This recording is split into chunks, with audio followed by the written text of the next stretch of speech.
Well, you mentioned Giuliani, and Giuliani personally went after you at one point.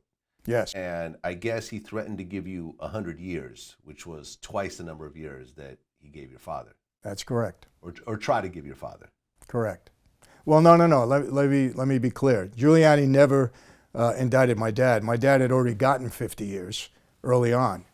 But what Giuliani told me is that if he convicted me on the case, he was going to give me double what my father got, 100 years.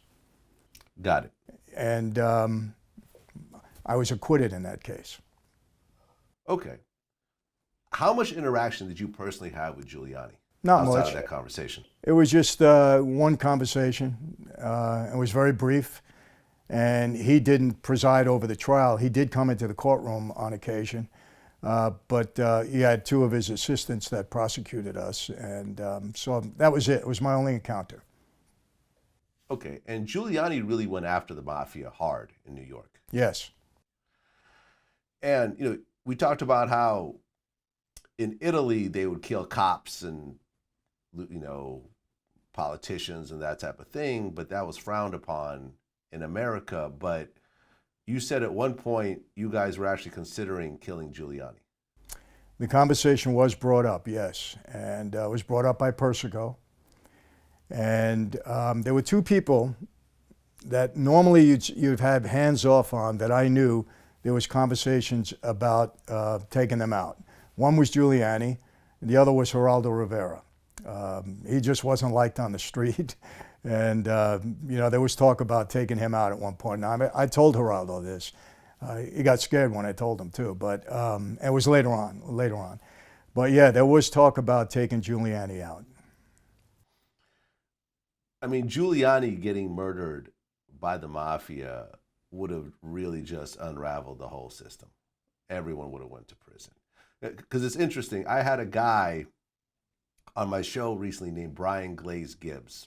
He was a gangster from Brooklyn, but he ended up being like the enforcer for Fat Cat, who was the biggest, black drug dealer out there in Queens.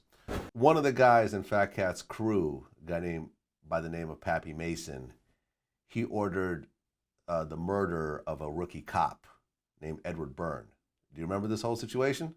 I remember hearing about that, yes. Edward Byrne was a rookie cop who was stationed in Queens on a drug block because this Guyanese immigrant was always calling to complain about the drug dealers on his block. So right. They put a cop car in front of his house, and this guy, Pappy Mason, ordered the execution of this 22-year-old rookie cop. And that became the face of the war on drugs. There are some guys in Queens that are making a lot of money. Mm-hmm. Pappy Mason and Lorenzo Fat Cat Nichols. Yeah. Now, were they in the same crew together? Cat was the man. Cat was the Okay, big. so Cat was the big. Cat was the main guy, Cat was and the- Pappy Yeah. worked for him? Yeah, Pappy had his own shit. Cat is a chess player. In fact, when George H.W. Bush was running for president, he had the badge of Edward Byrne that he would bring up. I remember to his that, rallies. yes. So that's what happens in America when a cop gets executed. Now, Giuliani at the time, was he the mayor or just a prosecutor? No, he was the U.S. attorney in Manhattan. Okay.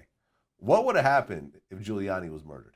All hell would have broke loose, and that's why, it was always hands off. You didn't go after law enforcement, you didn't go after politicians for that very reason, because we knew at that point in time the entire, strength of the federal government, for sure, the Justice Department, would have come down on us. And so we avoided it.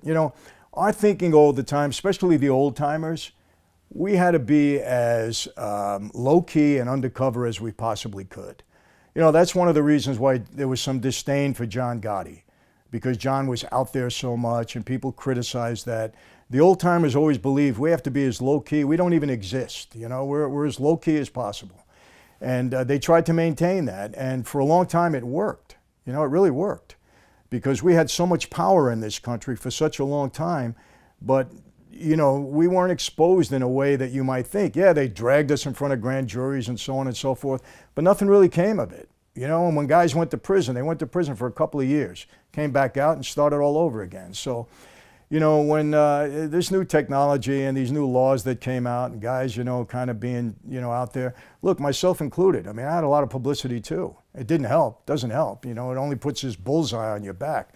So you don't want to ever go after law enforcement and bring the entire wrath of the Justice Department down on you and every police force that, you know, locally is watching you too. So, you know, it was a good policy. Just beat them in court, stay low key, and take care of our own. If we have an informant, we'll take care of that guy because he's one of ours. But you leave law enforcement alone.